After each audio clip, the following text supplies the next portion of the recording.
आगामी कार्यक्रम प्रायोजित किया है जॉयस मायर मिनिस्ट्रीज के मित्रों और सहयोगियों ने।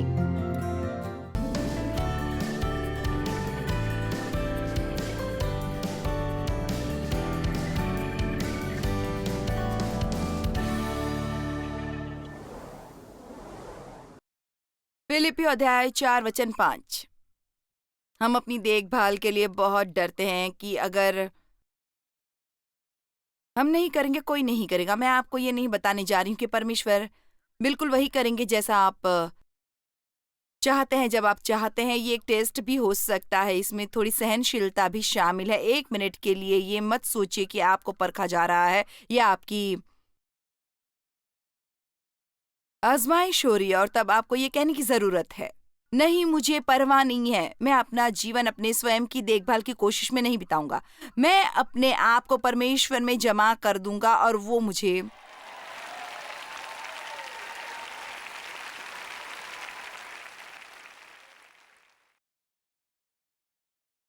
देखभाल करना सिखाएंगे। तुम्हारी कोमलता सब मनुष्य पर प्रकट हो। मुझे लगता है ये एक महत्तम गवाही है जिसे हम संसार के लिए रख सकते हैं। तुम्हारी विचारशीलता, तुम्हारी सहिष्णु आत्मा प्रभु निकट है, वो जल्द आ रहे। मुझे ये पसंद है। अब समय है, ये समय है बदलने का। यीशु जल्द आ रहे हैं। हमारे पास समय का छोटा सा झरोखा है संसार को अपनी गवाही से प्रभावित करने के लिए, और हम इसे स्वार्थी, आत्म केंद्रित, बिगड़ेल छोटे मसीही बच्चे होकर नहीं कर सकते। और मैं जैसे आपसे वैसे ही अपने आप से भी बात कर रही थी। मैं जहाँ मैं काम करता हूँ वहाँ मैं एक मात्र मसीह, और आज किसी ने मुझे बधाई नहीं दी।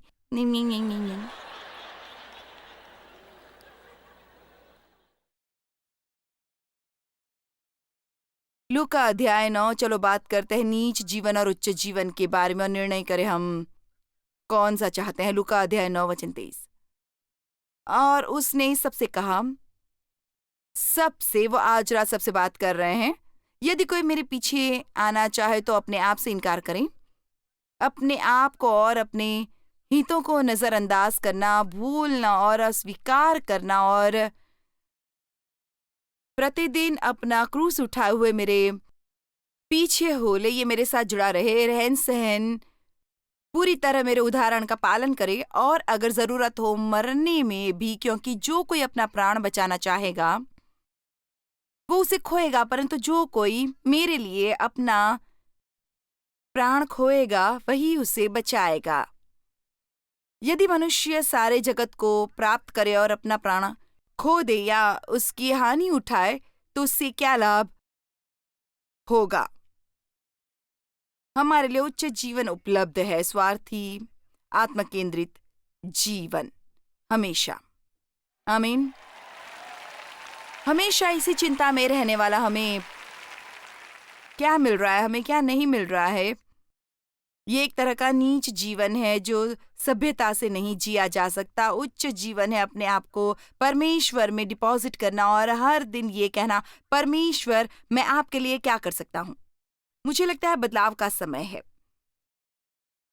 बजाय परमेश्वर को 12 चीजें देने के बजाय जिन्हें आपको करने की जरूरत है, भले ही आज बचाए गए हैं। खैर परमेश्वर, अगर मुझे ब्रेक थ्रू नहीं मिलता तो मैं क्या कर सकता हूँ। मेरा मतलब है मुझे आज आपको सुनना है। परमेश्वर, अब मैं उस कॉन्फ्रेंस में जाने वाला हूँ। परमेश्वर, मुझे आपके तरफ के वचन चाहिए। मेरा मतलब है आप इतने वचन से भरे हुए हैं, आपको वचन चाहिए। ठीक है, खैर मेरे पास तुम्हारे लिए एक है, स्वार्थी होना बंद करें, अपने आप को परमेश्वर में डिपॉजिट करें और जहां कहीं भी जाएं सबके लिए आशीष बने। आपके पास ऐसा जीवन हो जो औरों को अच्छा बनाए।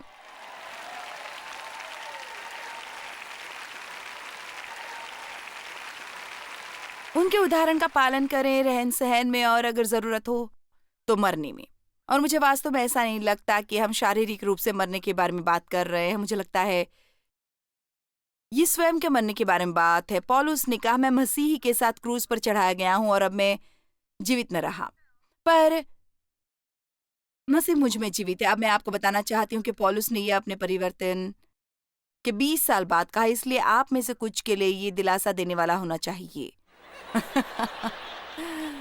और इसलिए भी अगर आप 20-30 सालों से ये राह चुन चुके हैं तो अभी भी ये करने में देर नहीं हुई। ये नहीं कि मैं कितना लंबा जीता हूँ, लेकिन मसीह ही जो मुझ में रहता है और जीवन जो मैं अब जीता हूँ, मैं विश्वास से जीता हूँ या परमेश्वर के पुत्र के विश्वास में जीता हूँ जो मेरा और मेरे लिए अपने आप को दे दिया। अगर यीशु मरा और हमारे लिए अपने आप को दे दिया और कानूनी और आध्यात्मिक रूप से हम उसके साथ मर गए और एक बिल्कुल नए जीवन के पुनर्जीवित हुए हैं, अब हम क्यों नहीं शुरू करते हैं वैसे रहना जिस तरह वास्तविक एक नया सपना हो। यशाया अध्याय 14 वचन 12 से 14 हम कुछ दिलचस्प वचन देखते हैं। यहाँ पर यशाया 14 12 से 14, हे भोर के चमकने वाले तारे, तू क्यों कर आकाश से गिर पड़ा है? तू तो जाति जाति को हरा देता था।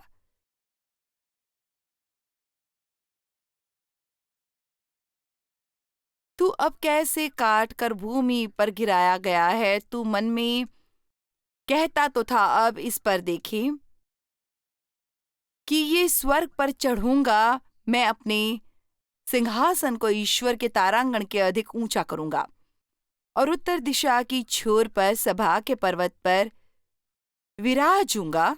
मैं मेघों से भी ऊंचे स्थानों के ऊपर चढ़ूंगा, मैं परमेश्वर के तुल्य हो जाऊंगा। मैं होऊंगा, मैं होऊंगा, मैं होऊंगा, मैं होऊंगा। और यहाँ उसका जवाब आता है, परंतु तू अधोलोक में उस गड्ढे की तरह तह तक उतारा जाएगा, मृतकों का क्षेत्र। आप जानते हैं, अब इसलिए एक बहुत अच्छी रचना भी, उसका संपूर्ण शरीर संगीत यंत्र से बना था और वो प्रमुख दूत था आराधना का। मुझे लगता है कि हर पल जो भी ये कहता था उसके साथ अलग संगीत के सुर निकलते थे और उसने अपनी इच्छा से परमेश्वर के विरुद्ध विद्रोह करने का चुना।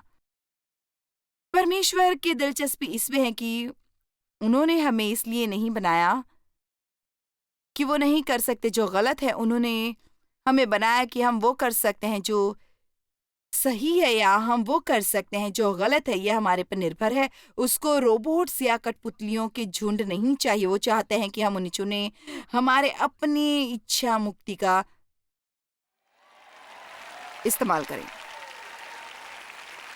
परमेश्वर आपको बताते हैं उनकी इच्छा क्या है और तब उसने कहा, अब मैं तेरे सामने जीवन और मृत्यु रखता हूं, तुम चुनो। यहोशू ने कहा, आज चुन लो तुम किसकी सेवा करोगे, परंतु मैं तो अपने घराने समेत यहोवा की ही सेवा करूंगा। आप देखते हैं लूका 10:18 में बाइबल कहती है, यीशु ने शैतान को स्वर्ग से बिजली की तरह गिरते हुए देखा तो उसे स्वर्ग से निकाल दिया गया। और अच्छा लगे या नहीं, उसका निवास स्थान यहाँ है धरती में और धरती के ऊपर वायुमंडल यहाँ स्वर्ग के बीच में। अब आप में से कुछ तो जैसे, खैर मैं आपको कुछ बताना चाहती हूँ। मैं बहुत सालों तक चर्च जाती रही और कभी शैतान पर कोई अच्छा उपदेश नहीं सुना। मेरा मतलब है, मैं सोचती थी ये कैसा है, हैलोवीन पर लाल पाजामे पहने, लंबी सी पूंछ और कांटेदार पंजा लेकर, और कि मुझे केवल पड़े रहकर शैतान को मेरे ऊपर से गुजर नहीं जाने देना था। बिल्कुल भी नहीं, ये नहीं हो सकता। इसलिए आज मैं आपको बताना चाहती हूँ कि शैतान हमारी पृथ्वी गृह पर जीवित और खैर से है। अब पृथ्वी उसकी नहीं है, ये परमेश्वर की है पूरी तरह से, लेकिन वो संसार के सिस्टम को अस्थायी रूप से गंदा कर रहा है। और सिस्टम जिसके अनुसार संसार चलता है, आप उसके हकदार हैं। इसे अपने लिए लें, और अगर आप अपने आप से ये नहीं कहते तो कोई और नहीं करेगा। बेबी, हमें एक लंबा रास्ता तय करना है और हमें उसके विरुद्ध लड़ना चाहिए और कहें, ये मेरे लिए परमेश्वर की मर्जी नहीं है। ये तो शैतान मुझसे करवाना चाहता है, और अगर मैं अपनी देखभाल में अपना जीवन बिता देता हूं तो मैं ये गवा दूंगा। मैं आपको कुछ बताती हूँ, परमेश्वर आपकी बेहतर देखभाल कर सकते हैं बजाय आप अपने आप की करेंगे। वो आपके लिए द्वार खोल सकते हैं जो आप कभी नहीं खोल सकते। वो उन दरवाजों को बंद कर सकते हैं जो आप मुश्किलों से दूर रखेंगे। आप जहां कहीं चाहते, परमेश्वर आपका समर्थन कर सकते हैं। दरवाजों को धक्का देकर खोलने की कोशिश बंद करो और परमेश्वर से उनकी सहायता मांगो।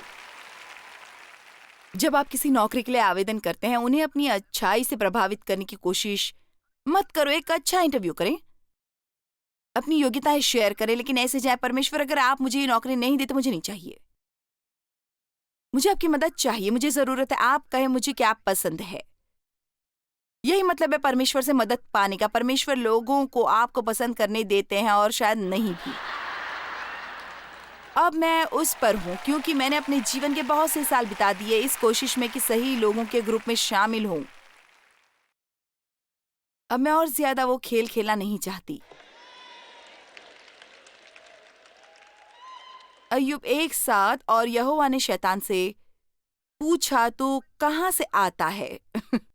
शैतान ने यहोवा को उत्तर दिया कि पृथ्वी पर इधर उधर घूमते फिरते और डोलते डालते आया हूं। पत्रस 5:8 सचेत रहो और जागते रहो, क्योंकि तुम्हारा विरोधी शैतान गरजने वाले सिंह की नाई इस खोज में रहता है कि इसको फाड़ खाए। और अंदाजा लगाओ, अब हम यहाँ और नहीं रहने वाले हैं। मैंने कहा, अंदाजा लगाओ, अब हम यहाँ और नहीं रहने वाले हैं। शैतान तुम्हें कहीं और अपना खाना खाने जाना पड़ेगा। ये मैं नहीं हो सकता, क्योंकि मैं अपने आप को परमेश्वर की तरफ मोड़ रहा हूं। वो मेरी अगुवाई करने वाले हैं और मेरा मार्गदर्शन और अनुग्रह देंगे। जो मुझे करना चाहिए वो करने के लिए मैं अपना जीवन स्वार्थ केंद्रित होकर नहीं गुजारूंगा, अपनी देखभाल की कोशिश में नहीं। वो परमेश्वर करेंगे। मैं सोचता हूँ परमेश्वर मेरी मर्जी के हिसाब से नहीं, अपनी मर्जी के हिसाब से मेरा जीवन चलाएंगे। चलिए भी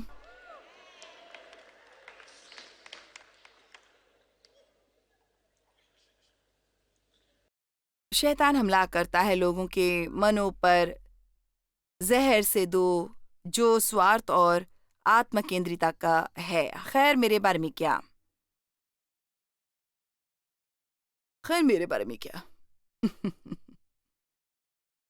आप जानते हैं सभी अवज्ञाकारिता स्वार्थ से संबंध रखती है। बाग में से शुरू हुआ। हव्वा को सेब चाहिए था, जबकि वो जानती थी कि वो गलत था। उसे वो चाहिए था। सांप ने उसे बताया कि सेब बहुत अच्छा था खाने में, लेकिन उसने उसे उसके अंजाम के बारे में नहीं बताया। आइए भी, अंजाम है जब आप सांपों के साथ खेलते हैं तो वो आपको काटेगा ही। एक छोटी लड़की पहाड़ी रास्ते पर जा रही थी। एक छोटा प्यारा सा सांप पहाड़ी रास्ते पर रेंग रहा था और उस दिन वो बहुत ठंड से करा रहा था, प्लीज मुझे मदद करो। नहीं, उसने कहा मैं ये नहीं कर सकती। उसने कहा ओ प्लीज प्लीज प्लीज प्लीज, बहुत ठंड है, प्लीज प्लीज मेरी मदद करो। तो आखिर में उसकी बातों में आ गई। मैंने कहा आखिर वो उसकी बातों में आ गई। मैंने कहा आखिर वो उसकी बातों में आ गई। शैतान सहनशील है, बहुत धोखेबाज, अपने मन को चीजें सुझाने वाला। तो थोड़ी देर के बाद उसने उसे काट लिया और उसने कहा, खैर तुमने मुझे क्यों काटा? मैंने तुम्हें उठाया था। उसने कहा, तुम जानते हो जब तुमने मुझे उठाया था मैं क्या था?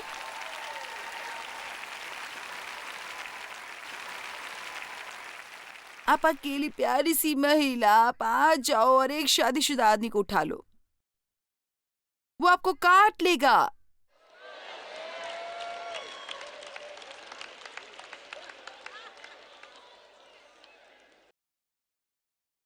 खैर सिर्फ कह रही हूं।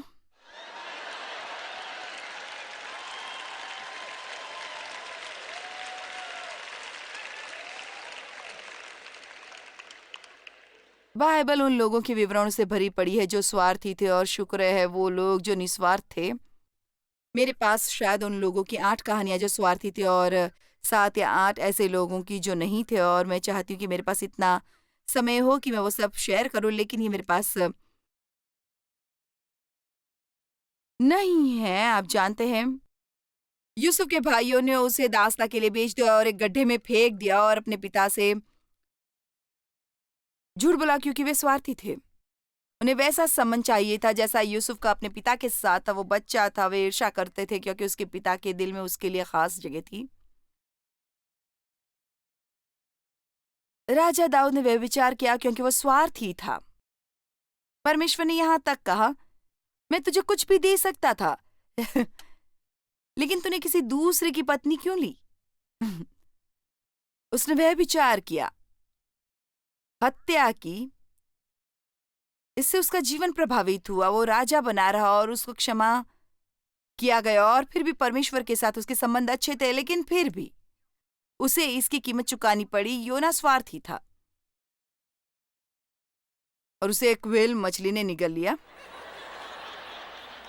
एक जवान धनवान राजा अपने धन संपत्ति से जकड़ा रहा और अनंत जीवन को खो दिया। एक धनवान व्यक्ति अपने अलावा किसी की चिंता नहीं करता था और उसने अपनी सारी संपत्ति खो दी, यहां तक कि अपने प्राण भी। ये कुछ अलग अलग कहानियां हैं बाइबल में, लेकिन मैं कुछ अच्छी भी सुनाना चाहती हूँ। चलो कुछ अच्छी कहानियां देखते हैं। आइए राजा अध्याय 17 देखते हैं। परमेश्वर का शुक्र है हम बदल सकते हैं। परमेश्वर का शुक्र है कि हम बदल सकते हैं।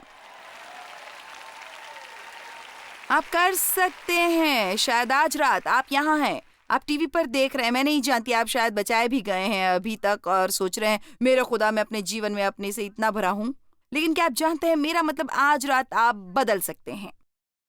आज रात आप मसीह में नया जीवन पा सकते हैं, उसे अपना उद्धारकर्ता स्वीकार करके। आज रात आप एक बदलाव कर सकते हैं, आप उसे छोड़ सकते हैं जो आप छोड़ना नहीं चाहते। आप एक नया जीवन पा सकते हैं। मैं अपना जीवन अपनी देखभाल करते हुए नहीं बिताना चाहता, ऐसा कह सकते हैं। परमेश्वर की मदद से उद्देश्य पर मैं एक आशीष बनना चाहता हूँ। और ये आप केवल कल नहीं करेंगे, आप अभी कॉन्फ्रेंस में, आप अभी ये कर सकते हैं।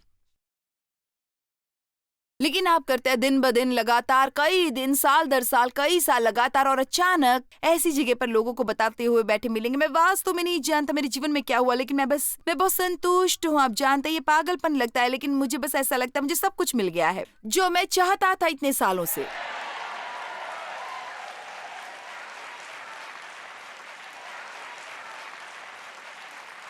और इसका कोई मतलब नहीं निकलता, लेकिन आप जानते हैं कभी कभी मैं यूं ही बैठे बैठे सोचती हूँ, अब जाओ देखिए मुझे क्या चाहिए। और कभी कभी ये थोड़ा नाराज करने जैसा होता है क्योंकि मैं वास्तव में किसी चीज के लिए सोच भी नहीं सकती। आप शायद सोच रहे हो, आओ भी, यीशु ने कहा अगर तुम मेरे से खाते, मेरे से पीते हो तो तुम कभी भूखे नहीं होंगे और कभी प्यासे नहीं रहोगे। मुझे अच्छी बातें पसंद है और अच्छी चीजें पसंद है। किसी भी दूसरी महिला की तरह बहुत सी चीजें हैं जो मुझे पसंद है, लेकिन आप जानते हैं वो सब चीजें मिलने के बावजूद भी आपकी आत्मा संतुष्ट नहीं होती। और इसलिए जब वो संतुष्ट आप परमेश्वर में पाते हैं क्योंकि आप अच्छा फल ला रहे हैं और आप जानते हैं आप उनकी मर्जी में है। प्लीज मेरी बात सुनिए, प्लीज प्लीज प्लीज प्लीज। मेरी इतनी उम्र हो गई है कि मैं जानती हूँ मैं किस बारे में कह रही हूँ। आप जहां कहीं भी है मैं वहां हूं। दुनिया में रहने का सबसे अच्छा तरीका है कि स्वयं के बारे में सोचना छोड़ दे, व्यस्त हो जाए दूसरे लोगों के लिए आशीष बनने में। ये इतना संतोष भरा है। और किसी तरह की शहीद होने वाली प्रवृत्ति न रखो, और मैं तो बस दूसरों के लिए ही जीता हूँ, इसे खुश करने की जरूरत है। और शायद बाइबल की सर्वोत्तम कहानी लूका अध्याय 10 वचन 27 से 37 तक है, आपको मिल जाएगी। वचन 25, और देखो एक व्यवस्थापक उठा और ये कहकर उसकी परीक्षा करने लगा कि हे गुरु, अनंत जीवन का वारिस होने के लिए मैं क्या करूं? उसने उससे कहा कि व्यवस्था में क्या लिखा है, तू कैसे पढ़ता है? उसने उत्तर दिया कि तू प्रभु अपने परमेश्वर से अपने सारे मन और अपने सारे प्राण और अपनी सारी शक्ति और अपनी सारी बुद्धि के साथ प्रेम रख और अपने पड़ोसी से अपने समान प्रेम रख। उसने उससे कहा, तूने ठीक उत्तर दिया, यही कर तो तू जीवित रहेगा। परंतु उसने अपने तई धर्मी ठहराने की इच्छा से, क्योंकि जाहिर है वो ऐसा नहीं करता था, यीशु ने पूछा, तो मेरा पड़ोसी कौन है? सचमुच वो कौन है जिसे मैं आशीष दूं और मदद करूं? लोग जो मुझे पसंद है, लोग जिन्हें मैं पसंद नहीं करता, लोग जिन्होंने पहले मेरी मदद की है। आप जानते हैं, यहाँ तक कि हम लोगों की मदद के लिए तैयार भी होते हैं। कभी कभी हम इस बारे में छांटते हैं कि हम किसकी मदद करने की इच्छा रखते हैं।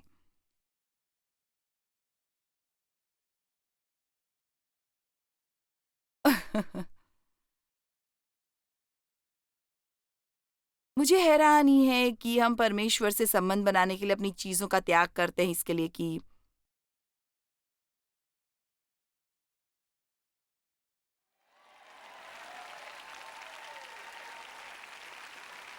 अपनी चीजों से जुड़े रहें। मुझे ये फिर से कहने दो, लोगों की आशीषित करने के लिए हमेशा धन का इस्तेमाल ना करें, पैसा और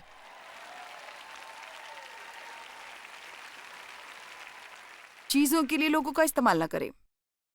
मेरा पड़ोसी कौन है? और यीशु ने उसे लेते हुए जवाब दिया कि एक मनुष्य यरूशलेम से यरीहो को जा रहा था कि डाकुओं ने घेर कर उसके कपड़े उतार लिए और मारपीट कर उसे अधमरा छोड़कर चले गए। और ऐसा हुआ कि उसी मार्ग से एक याजक जा रहा था। ये इतनी शक्तिशाली कहानी है क्योंकि यहाँ सब धार्मिक लोग आ रहे हैं। और ऐसा हुआ कि उसी मार्ग से एक याजक जा रहा था, परंतु उसे देख के कतरा कर चला गया। वो रास्ता पार करके दूसरी तरफ चला गया ताकि उसे उस मनुष्य के लिए कुछ करना न पड़े। और ऐसा भी हो सकता है कि वो चर्च जाने के रास्ते पर हो। उसी रीति से एक लेवी उस जगह पर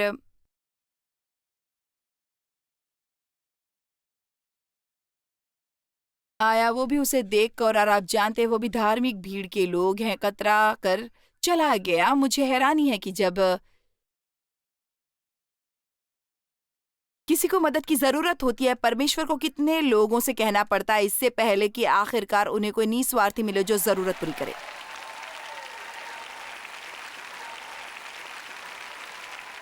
परंतु एक सामरी यात्री वहां निकला और उसे देखकर रुक गया। आप जानते हैं, आप एक ही तरह से वास्तव में दया कर सकते हैं कि आप अपने आप को भूल जाएं, क्योंकि या तो हमें आत्म दया है या हमारे पास करुणा है। परमेश्वर नहीं चाहते कि हम आपकी दया को अपने आप भीतर अपने से मोड़ ले। और मैंने अपने जीवन का बहुत सा समय दया पार्टियों में बर्बाद किया है, बैठकर अपने लिए अफसोस करना, क्योंकि ये वो था जो दूसरे मेरे लिए कुछ नहीं करते थे। ये बहुत अच्छा है कि दया पास और उसके पास आकर और उसके घावों पर तेल और दाख रस डालकर पट्टियां बांधी और अपनी सवारी पर चढ़ाकर सराय में ले गया और उसकी सेवा टहल की। पहले मेरा मतलब है, इस आदमी ने समय निकाला। वो एक कोशिश कर रहा था, उसने अपनी योजना बदल दी। वो कहीं जा रहा था, वो उसे सराय में ले गया और जाहिर है वो किसी काम के लिए जा रहा था। उसने कहा, मेरे लौटने तक इसकी सेवा करना और जो कुछ तेरा और लगेगा, इतना खर्च है, उसकी सीमा नहीं, वो मैं लौटने पर तुझे भर दूंगा। क्या हम लोगों के लिए जो कुछ करने की इच्छा करते हैं या फिर कहते हैं कि यीशु जो कुछ भी लगता है, मुझे खुशी है कि डेव ने कोई सीमा नहीं रखी कि वो कितने समय तक मेरे साथ बर्दाश्त कर रहे हैं, जब तक कि परमेश्वर मुझे बदल नहीं देता। आइए भी अपनी उदारता से सीमाएं हटा दे। परमेश्वर ऐसा नहीं चाहते। जो कुछ भी लगता है, मैं यहाँ स्वयं को खुश करने या स्वयं को खुशी देने के लिए नहीं हूँ। परमेश्वर, ये आपका काम है। मैं तो यहाँ किसी को खुश करने के लिए हूँ। क्या आप देख रहे हैं मैं आज रात क्या करने की कोशिश कर रही हूँ? अगर आप स्वयं को परमेश्वर की ओर मोड़ लेते और स्वयं को खुश करना और स्वयं की देखभाल करने की कोशिश करना बंद कर दें, अब बोझ उठा लिया गया है। आपने उस जीवन का इस्तेमाल जो यीशु ने दिया एक आशीष के रूप में किया है। ऐसा करने में आप एक बीज बो रहे हैं। परमेश्वर उस बीज को लेके और आपके जीवन में एक फसल वापस लाते हैं। चलिए भी, अब समय है बदलने का। मैंने कहा ये समय है बदलने का।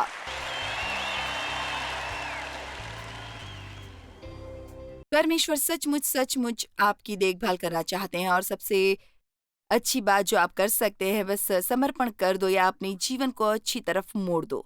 मुझे ये कहना पसंद है, स्वयं को परमेश्वर में डिपॉजिट कर दो।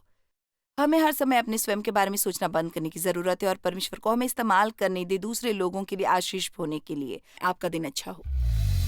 जॉयस मायर मिनिस्ट्रीज में आप हमारे लिए बहुत ही कीमती हैं, जितना कि आप जानते हैं। हम आपकी सराहना करते हैं और इस सेविकाई को दुनिया भर में संभव बनाने के लिए हम अपने दोस्तों और सहभागियों को धन्यवाद देते हैं। हम साथ मिलकर भूखों को खाना खिलाते हैं, गरीबों को कपड़े देते हैं और कई देशों में सुसमाचार बांटते हैं। अपना प्रार्थना निवेदन भेजने के लिए कृपया आज ही संपर्क कीजिए। हमारे स्रोतों के बारे में और भी जानिए।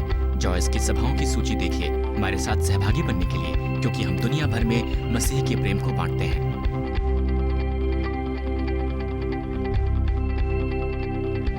इसका खर्च उठाया है जॉयस मायर मिनिस्ट्रीज के मित्रों और सहयोगियों ने।